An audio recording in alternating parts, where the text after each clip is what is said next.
자, 첫 번째 경기. 이제 수원FC 대 광주.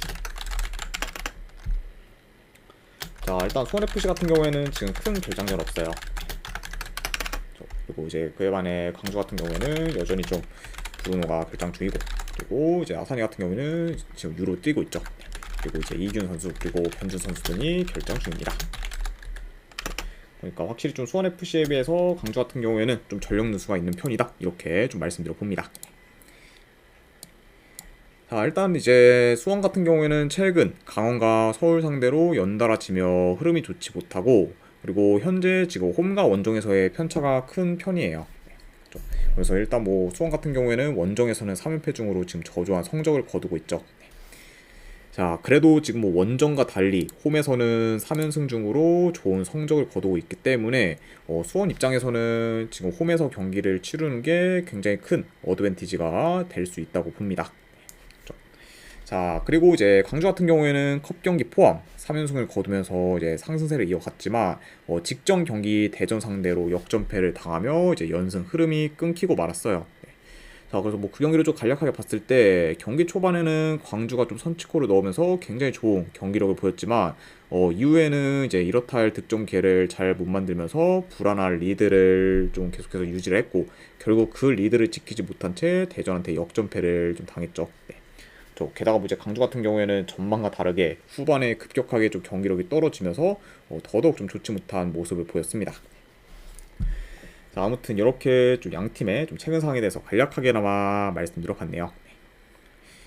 자, 일단 뭐 최근 이 두 팀이 만나기만 하면은 경기 템포가 굉장히 좀 빠르게 진행이 되었어요. 네. 그쵸. 그리고 이제 양 팀 다 좀 득점 기회도 많이 만들었기 때문에 이번 경기 역시 그런 양상으로 흘러갈 가능성도 있어 보입니다. 네. 그쵸. 그리고 이제 전반적으로 좀 양 팀 다 역습 전개가 빠르고 좀 좋은 편이다 보니까 어느 정도 좀 스피디한 경기로 흘러갈 수 있다. 네, 이 점도 좀 말씀을 해봐요. 자, 물론 뭐 이제 상대 전적을 봤을 때는 최근 5경기 기준 4승 1패로 광주가 강한 면모를 보였긴 했지만 최근 맞대결에서는 수원FC가 이겼고, 그리고 홈에서도 3연승 중으로 지금 수원FC의 홈 성적이 괜찮기 때문에 이런 점까지 고려를 하면은 그래도 이 경기는 좀 수원FC 사이드를 보는 게 조금 더 낫지 않나 생각을 해봅니다. 네. 그렇죠. 그리고 이제 광주 같은 경우도 아무래도 좀 좋은 흐름을 이어가다가 한 번 좀 끊겼기 때문에 이런 약간 좀 끊긴 흐름을 좀 살리기에는 홈 수원 FC가 만만치 않은 상대다, 약간 이렇게 좀 보고 있기 때문에 이런 점을 고려했을 때는 저는 본다고 하면은 수원 FC 사이드로 볼 것 같아요. 네, 그래서 분석 결과로 봤을 때는 수원 FC 프랜승 쪽 보는 경기. 그리고 저는 이거는 근데 고배당으로 한번 무승부 도전 경기도 보도록 하고, 어느 바 본다고 하면 오바 사이드 보도록 하겠습니다. 네. 수원FC 프랜스 무승부 2.5씩 오바로 가져가 보도록 하겠습니다. 그렇죠. 자, 그 다음에 이제 김천 대 대전.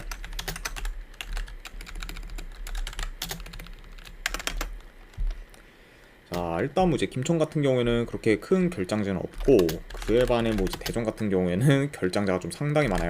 일단 뭐 레안드로, 이제 구태, 그리고 이제 김승 선수, 김인주, 그리고 이제 김주, 그리고 이제 신상현 선수 등 여전히 좀 결장자가 굉장히 좀 많은 편이고, 그리고 좀 최근에는 이제 주전 수비수인 김현우 선수까지 부상을 당했습니다. 자, 그러다 보니까 이런 점을 고려했을 때는 지금 전력 누수가 상당히 큰 그런 좀 대전이라고 볼 수 있네요. 자, 일단 이제 김천 같은 경우에는 직전 경기 이제 최고조의 흐름을 이어가고 있는 강원 상대로 원정에서 값진 승리를 거뒀습니다. 그렇죠? 그래서 아무래도 이제 김천 같은 경우에는 이제 좀 훈련을 이제 마치고 좀 이제 새로 들어온 선수들이 많아지면서 좀 전력이 전체적으로 물갈이가 됐어요. 네. 자, 그러면서 확실히 좀 이전보다는 더 라인업이 좋아졌다는 평가를 받았지만, 아무래도 아직까지 합을 안 맞췄다 보니까 조직력이 많이 떨어질 거라 우려가 더 컸었습니다. 네. 자, 다만 근데 이제 그런 우려를 직전 강원전에서 단번에 떨치면서 이제 좀 좋은 경기력을 보였죠. 네. 자, 그러니까 확실히 좀 앞으로가 더 기대가 되는 그런 지금 김천 상무라고 이제 볼 수 있을 것 같습니다. 그러면서 또 전력도 뭐 이동경, 뭐 김대원, 좀 서민우 선수 등 확실히 좀 많이 좀 강하기 때문에 이런 약간 김천이 굉장히 좀 K리그 내에서 계속해서 경쟁력 있는 모습을 보이지 않을까 생각을 해봐요. 자, 그에 반해 이제 대전 같은 경우에는 직전 경기 이제 광주 상대로 후반에 이제 역전승을 거두며 어느 정도 좀 흐름을 이제 좀 타고 있습니다. 네. 자, 다만 이제 뭐 그 경기에서 김현우 선수가 부상을 당했다 보니 가뜩이나 이제 전력 손실이 큰데 더 커지게 이제 되었다고 볼 수 있죠. 그러니까 확실히 좀 대전 같은 경우에는 지금 부상자들이 많다 보니까 전력이 좀 많이 약해졌어요. 네. 그리고 이제 전력도 약해진 것뿐만 아니라 뎁스도 지금 많이 얇아진 상황이라고 이제 볼 수 있습니다. 네. 자, 아무튼 이렇게 좀 양 팀의 최근 상황에 대해서 간략하게나마 말씀드려봤네요.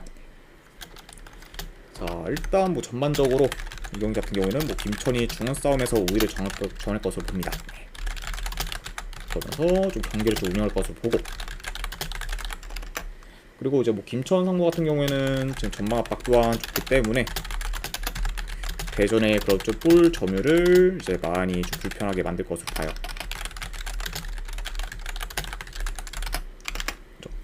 자, 그러니까 확실히 좀 전반적으로 좀 김천 상무가 유리하게 가져갈 만한 매치다 이렇게 좀 말씀드려보고, 자, 그리고 이제 상무 같은 경우에는 기동성이나 이제 에너지 레벨도 굉장히 좋기 때문에 대전보다 전체적인 활동량 또한 더 좋을 수 있다고 봐요. 네. 그리고 이제 이렇게 보다 보면은 결국 이제 후반으로 갈수록 체력 면에서도 김천 상무가 더 우세할 수 있다. 네, 이 점까지도 말씀드려 봅니다. 자, 그리고 지금 뭐 대전 같은 경우에는 전력 손실도 크지만 이번 시즌 리그에서 원정 승리가 단 한 차례도 없을 만큼 원정에서도 많이 약했기 때문에 이런 점까지 다 고려를 하면은 그래도 이 경기는 김천 상무 사이드를 보는 게 더 낫지 않나 생각을 합니다. 그래서 저는 이 경기 내 승패 본다고 하면은 김천 상무 승 쪽 보도록 할게요. 김천 상무 승 보는 경기. 그리고 어느 바 본다고 하면 오버사이드로 가져가도록 하겠습니다. 그래서 김천 상무 승의 2.5 기준 오버로 접근하도록 할게요. 자, 그 다음에 이제 K리그 2 경기 경남대 이제 FC 안양. 자, 일단 경남 같은 경우에는 지금 엘리오, 그리고 김영지, 그리고 우주성 선수 등이 결장 중입니다. 그리고 이제 안양 같은 경우에는 지금 큰 결정자는 없지만 그래도 이제 김다현 선수가 결장을 지금 상황이다. 네, 이 점만 좀 체크하면 될 것 같네요. 자, 일단 뭐 경남 같은 경우에는 직전 경기 이제 아산 상대로 4대0 대패를 당하며 이제 공수 방면에서 많이 무기력했고 좀 저조한 폼을 보였습니다. 네. 물론 뭐 이제 그 전에 이제 울산 상대로 이제 컵 경기에서 정규 시간 무승부를 거두며 연장전까지 간 거는 굉장히 좀 좋았긴 했지만 그 이후에 바로 이제 아산한테 무기력하게 좀 패배를 하면서 계속해서 좀 좋지 못한 흐름을 이어가고 있어요. 네. 그렇죠. 그러면서 현재 뭐 경남 같은 경우에는 리그 기준 4경기 연속 이제 승도 없는 상태입니다. 자, 그에 반해 뭐 안양 같은 경우에는 최근 3경기 기준 이제 2승 1패로 좋은 흐름을 이어가고 있고, 그리고 현재 리그 1위에 위치할 만큼 계속해서 좋은 성적을 거두고 있어요. 네. 그러니까 뭐 안양도 이제 좀 초반에는 살짝 좀 미끄러지나 했지만 결국에는 페이스를 잘 찾으며 계속해서 좀 좋은 성적을 내고 있고, 그러니까 뭐 기어코 다시 이제 좀 1위로 이제 올라서게 되었죠. 자, 일단 뭐 여기는 좀 간략하게나마 경기 양상 봤을 때, 자, 점유율은 좀 엇비슷할 수 있다고 봐요. 다만 뭐 주도권은 원정이라 해도 안양이 좀 가질 것으로 봅니다. 그리고 현재 지금 뭐 공격 전개나 좀 메이킹 능력 또한 지금 안양이 더 낫다고 보기 때문에 공격에서 더 두각을 나타낼 것으로 봐요.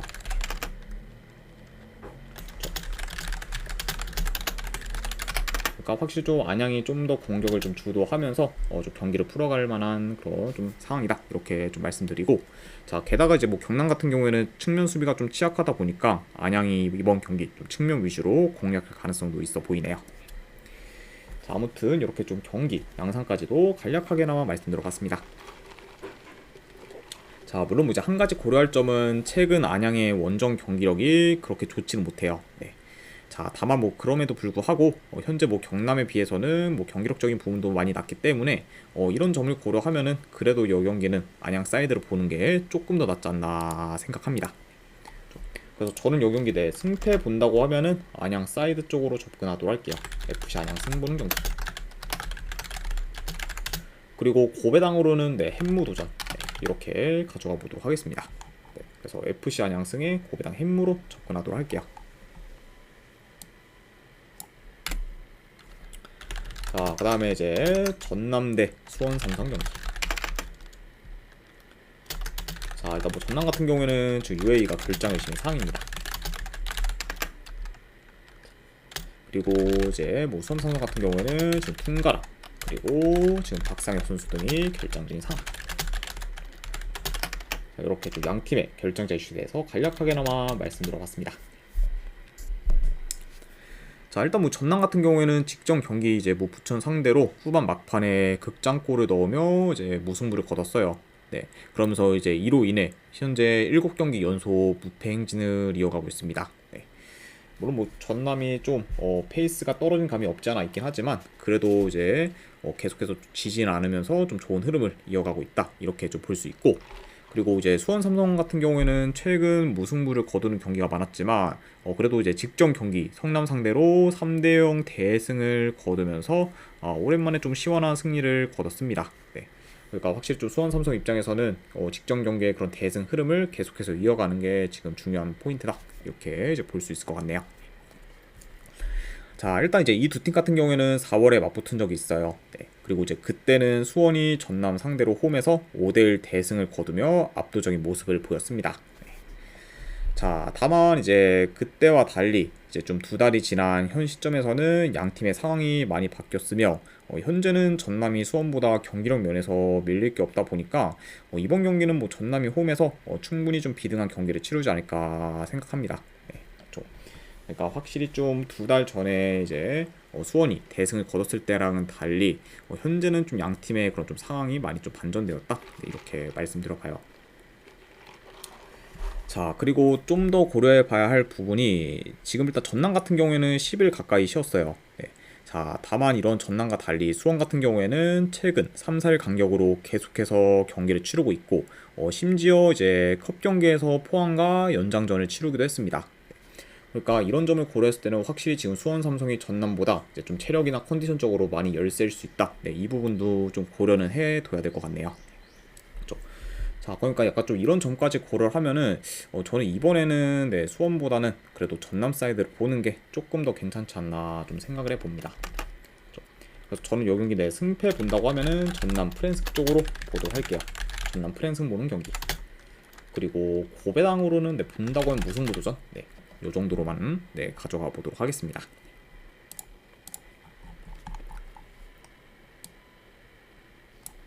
자, 그 다음에 이제 성남대 이제 아산 경기.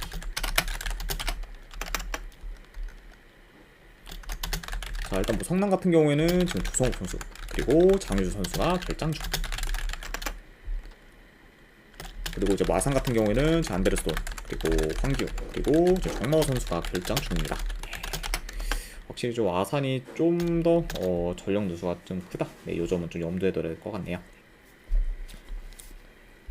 자, 일단 이제 성남 같은 경우에는 뭐 최근 리그에서 안양까지 꺾으며 상승세를 이어갔지만 직전 경기 수원 삼성 상대로 3대0 대패를 당하며 흐름이 끊겼습니다. 네. 그러니까 확실히 좀 올라왔던 분위기가 단번에 지금 꺾인 그런 성남이라 볼 수가 있고, 자, 그에 반해 뭐 이제 아산 같은 경우에는 최근 3경기 기준 이제 2승 1무로 좋은 흐름을 이어가고 있어요. 네. 게다가 이제 직전 경기에서는 경남 상대로 좀 4대0 대승을 거두며 최상의 폼을 보이기도 했습니다. 그러니까 확실히 뭐 아산 같은 경우는 계속해서 좀 좋은 페이스를 이어가고 있다. 이렇게 좀 말씀드려봐요. 자, 게다가 이제 뭐 아산 같은 경우에는 현재 3경기 연속 클린시트를 기록 중으로 이제 수비 또한 많이 견고하기 때문에 성남 상대로 안정적으로 경기를 좀 풀어갈 수 있다고 봅니다. 네. 그리고 지금 뭐 아산이 수비뿐만 아니라 이제 공격 전개 또한 괜찮기 때문에 뭐 공격에서도 성남한테 크게 밀릴 것 같진 않아 보여요. 네. 그러니까 확실히 이런 점을 좀 고려했을 때는 뭐 원정이라 해도 아산이 좀 더 유리하게 좀 풀어갈 만한 요소들이 많다. 이렇게도 이제 말씀드려 봅니다. 다만 근데 이제 한 가지는 좀 꺼려지는 게 아산이 이제 성남 홈에서 이제 이긴 적이 없을 정도로 유독 이제 홈 성남 상대로는 약한 면모를 보였습니다. 네. 자, 다만 근데 이거를 감안해도 좀 최근 흐름이나 경기력적인 부분은 어제 아산이 더 낫기 때문에 승패를 본다고 하면은 그래도 아산 사이드로 접근을 하는 게 좀 더 낫지 않나 생각을 해봐요. 그래서 이런 점을 고려했을 때 저는 그래도 네, 승패 본다고 하면은 지금 흐름 타는 아산 사이드로 접근하도록 하겠습니다. 충남 아산 프랜승 경기, 프랜승 보는 경기. 자, 다만 요거는 아무래도 뭐 아산 프랜승을 보긴 하지만 그래서 아산이 이제 성남 홈에서 이긴 적이 없기 때문에 이런 점을 고렸을 때는 고배당으로 무승부 도전. 안 그럼 어느 반은 본다고 하면 언더로 접근하도록 할게요. 그래서 아산 프랜승 무승부의 2.5 기준 언더로 가져가 보도록 하겠습니다. 자, 아무튼 이제 이렇게 이제 K리그 분석은 마무리가 되었고, 그 다음에 이제 유로 4경기 바로 들어가 보도록 할게요. 자, 네덜란드 대 이제 오스트리아. 자, 이 경기는 이제 독일에서 치러집니다. 자, 일단 뭐 네덜란드 같은 경우에는 지금 뭐 더용이 부상으로 인해 이번 대회에서 결장 중인 상태예요. 자, 그리고 뭐 오스트리아 같은 경우에는 지금 주요 수비수인 트라우너가 결장 중입니다.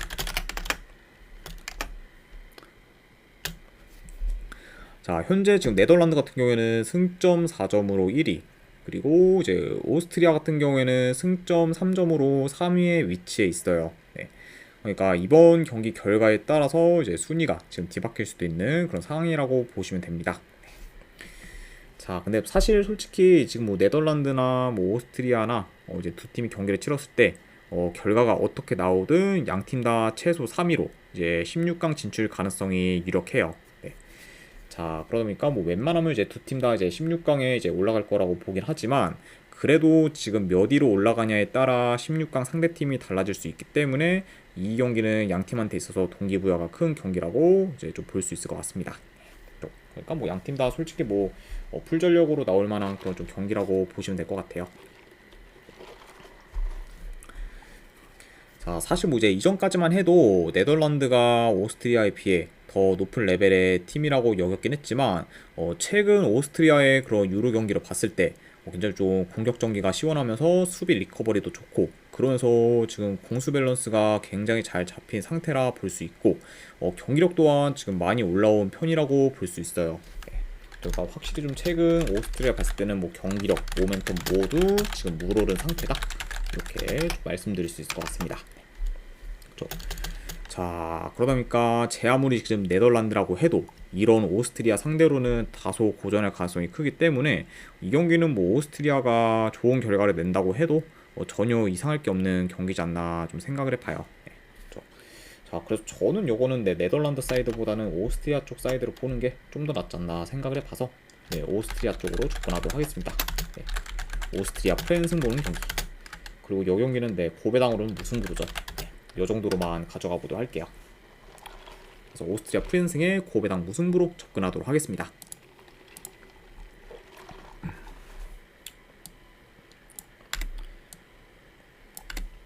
자, 그 다음에 이제 프랑스 대 폴란드. 자, 일단 뭐 프랑스 같은 경우에는 은바페가 이제 결장 의심이 사항이에요.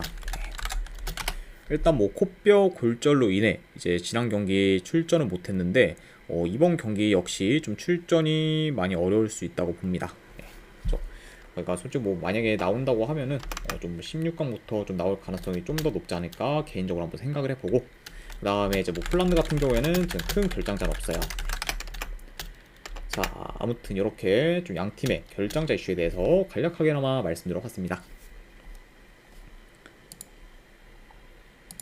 자, 일단 이제 프랑스 같은 경우에는 직전 경기 이제 네덜란드 상대로 무승부를 거뒀고 그러면서 현재 지금 2위에 위치해 있습니다. 네. 그리고 이제 직전 경기 뭐 네덜란드 상대로 확실한 득점 기회는 몇 차례 만들었긴 했지만 그런 약간 득점 기회를 잘 살리지 못했고, 그리고 은바페가 없다 보니까 이전보다 공격이 더 단조로운 느낌도 들었습니다. 네. 그러니까 확실히 좀 지금의 프랑스 같은 경우에는 은바페에 대한 의존도가 좀 많이 높다고도 이제 볼 수 있었던 그런 좀 상황이라고 좀 볼 수 있죠. 자, 그리고 이제 폴란드 같은 경우에는 네덜란드, 이제 오스트리아 상대로 연달아 치며 이제 승점이 지금 0점인 상태고 사실상 뭐 지금 탈락이 확정되었다고 봐도 무방합니다. 네. 자, 아무튼 이렇게 좀 양팀의 최근 상황에 대해서 간략하게나마 말씀드려봤네요. 자, 일단 뭐 전반적으로 지금 뭐 프랑스가 좀 템포 조절하며 경기를 좀 조율할 것으로 봐요. 그리고 아무래도 지금 뭐 음바페 그런 좀 결장 이슈로 인해 공격 옵션이 이제 줄어들었긴 했지만 그래도 좀 최근 수비가 많이 흔들리고 있는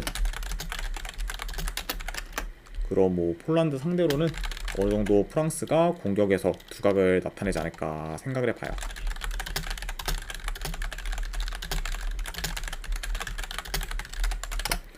네, 왜냐하면은 일단 뭐 폴란드 같은 경우에는 지금 뭐 유로에서 2경기 연속 멀티 실점 이상을 기록 중으로 좀 수비에서 많이 흔들리고 있죠. 네. 그러니까 확실히 좀 폴란드가 홈에 비해 좀 원정에서는 좀 수비 밸런스가 많이 좀 무너지고 있다. 네, 이렇게도 좀 볼 수 있을 것 같습니다. 자, 게다가 뭐 이제 이런 점들과 더불어 동기부여 또한 지금 프랑스가 더 크다 보니까 그래도 이 경기는 내 승패를 본다고 하면 프랑스 사이드를 보는 게 좀 더 낫지 않나 싶습니다. 그래서 저는 이 경기는 내 승패를 본다고 하면은 프랑스 사이드 쪽으로 네, 보도록 할게요. 프랑스 승부는 경기. 그리고 어느바 본다고 하면 오바 사이드로 접근하도록 하겠습니다. 2.5 오바.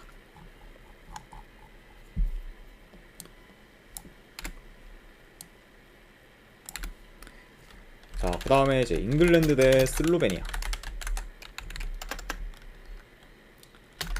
자, 일단 이제 잉글랜드 같은 경우에는 지금 루크쇼가 이제 결장 중인 상황입니다.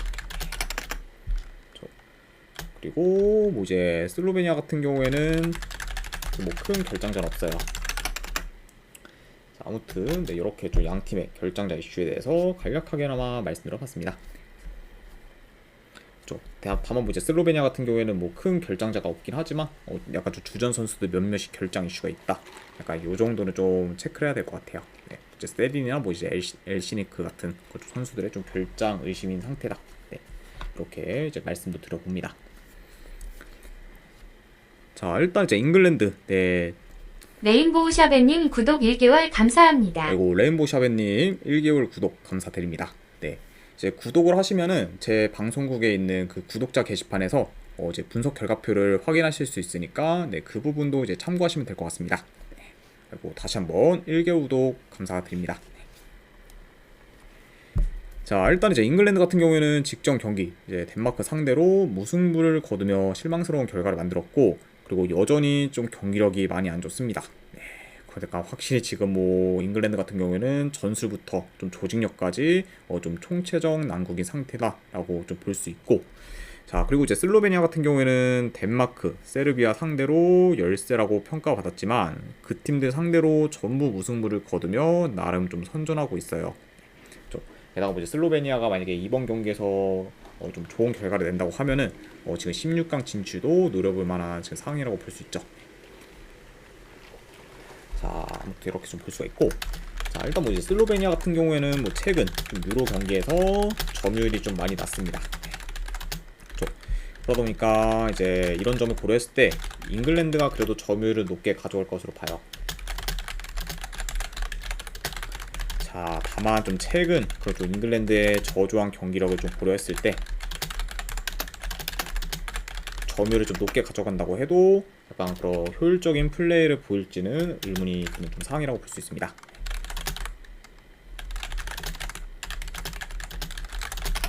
그렇죠. 일단 뭐 왜냐면 뭐 지금 잉글랜드 같은 경우에는 공격 전개도 단조롭고, 그리고 선수들 간의 합도 잘 안 맞는 등 굉장히 좀 인게임 내에서의 문제가 많아요. 네. 그러니까 지금 이런 뭐 잉글랜드가 점유율을 높게 가져간다고 해도 경기를 유리하게 풀어갈지는 좀 의구심이 좀 드는 상황입니다. 자, 그쵸. 그래도 뭐 이제 슬로베니아가 잉글랜드 상대로 이기긴 어려울 것으로 봐요. 네. 다만 뭐 그렇다고 해도 잉글랜드 역시 뭐 슬로베니아 상대로 이제 쉽게 이길 것 같진 않기 때문에 이 경기는 네, 가져간다고 하면은 저는 승패보다는 고배당 자비로 접근을 하는 게 조금 더 낫지 않나 생각합니다. 그래서 저는 요거는 네, 승패보다는 고배당 자비로 잉글랜드 햄무나 무승부 쪽에서 골라가는 경기. 네, 안 그럼 어느바는 언더사이드 보도록 할게요. 일단 뭐 좀 슬로베니아도 아무래도 이제 잉글랜드가 그래도 수비는 좀 견고한 편이다 보니까 잉글랜드 수비를 좀 뚫기는 어려울 수 있다고 보고, 그리고 잉글랜드의 지금 뭐 공격을 봤을 때는 슬로베니아 상대로 그렇게 좀 대량 득점을 할 것 같지 않기 때문에 이런 점을 좀 고려했을 때는 이건 언더도 보는 경기 이렇게 네, 가져가 보도록 할게요.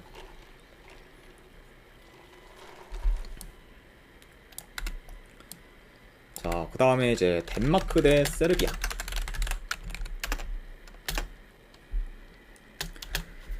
자, 일단 이제 덴마크가 이제 직전 경기 잉글랜드 상대로 무승부를 거뒀고, 그리고 특히 이제 그 경기에서 후반전에는 좀 전체적으로 경기를 주도할 정도로 덴마크가 많이 앞서는 모습을 보였습니다. 그렇죠. 그러니까 이제 확실히 좀 점점 지금 폼이 올라오고 있는 그런 덴마크라고 이제 볼 수 있고, 그리고 이제 세르비아 같은 경우에는 직전 경기 슬로베니아 상대로 후반 막판에 동점골을 넣으며 간신히 무승부를 이제 기록했습니다. 네.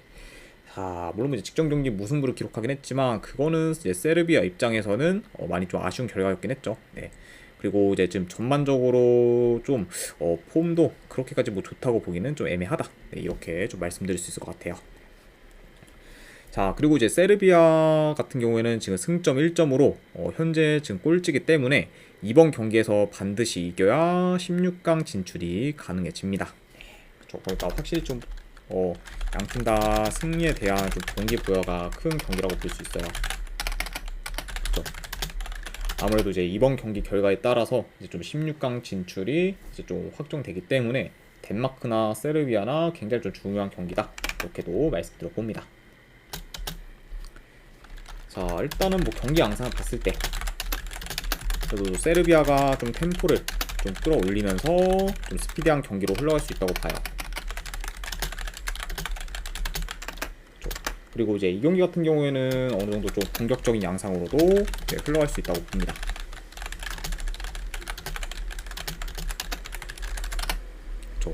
네, 아무래도 뭐 이제 세르비아 같은 경우에는 반드시 좀 이겨야 되는 경기이기 때문에 좀 적극적으로 이제 공격을 할 수밖에 없어요. 네. 그러다 보면 뭐 자연스럽게 이제 세르비아의 라인이 올라갈 수 있고, 그러다 보면은 뭐 덴마크도 세르비아의 수비를 공략하는 데 있어서 보다 더 좀 수월할 수 있다고 봅니다. 네. 그리고 뭐 약간 좀 이런 식으로 좀 흘러가게 되면은 어느 정도 좀 다득점 양상으로도 흘러갈 만한 그런 좀 경기라고 좀 말씀드릴 수 있을 것 같네요. 자, 다만 근데 지금 공격은 뭐 양팀 다 좀 좋긴 하지만 수비 밸런스는 덴마크가 더 지금 나은 상황이기 때문에 세르비아보다 더 안정된 수비를 좀 보일 수 있다고 봐요. 네, 그렇죠. 그러니까 좀 더 안정감 있는 팀은 확실히 지금 덴마크라고 볼 수 있습니다. 네, 그렇죠.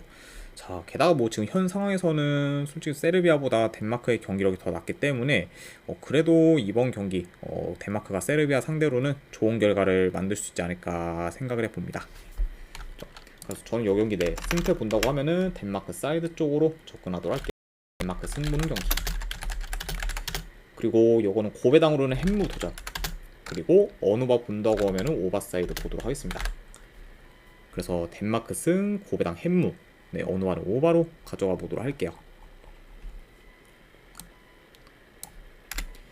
자, 그 다음에 이제 마지막으로 그 외의 경기. 네, 그 외의 경기는 이제 내일 아침에 있을 코파 아메리카 위주로 이제 다뤄보겠습니다. 자, 페루 대 이제 캐나다. 네, 저는 요건 본다고 하면 좀 페루 프랜스 보도록 할게요. 네, 물론 지금 원정 페루의 그런 경기력이 많이 안 좋긴 하지만 캐나다의 좀 최근 폼도 많이 지금 뭐 안 좋고 모멘텀도 지금 바닥을 치고 있기 때문에 이거는 뭐 충분히 페루가 좋은 결과를 내도 전혀 이상할 게 없는 경기다 이렇게 볼 수 있고, 그리고 이거는 고배당으로 무승부 도전. 그리고 어느와 본다고 하면 언더사이드 보도할게요. 네, 일단 뭐 원정 페루 공격력은 뭐 말 안 해도 너무 안 좋다 보니까 이제 할 말이 없고, 캐나다 역시 좀 공격 전개가 많이 안 좋기 때문에 이런 점을 고렸을 때는 언더까지도 같이 보도록 하겠습니다. 자, 그리고 이제 칠레 대 아르헨티나. 네, 이거 승패 본다고 하면은 아르헨티나 승보는 경기. 어느 반 언더로 가져가 보도록 할게요. 자, 아무튼 이제 이렇게까지 해서 오늘 이제 축구 분석은 전부 다 마무리가 되었습니다. 어느 정도 분석이 좀 괜찮다 생각되시는 분들은 추천이나 즐겨찾기 한 번씩 눌러주시면 감사드리고, 그리고 궁금하신 사항 있으시면은 채팅으로 질문 주시면 바로 답변해 드리도록 할게요. 자, 자, 아무튼 이제 오늘도 끝까지 분석 방송 봐주신 분들 대단히 감사드립니다. 네, 감사합니다.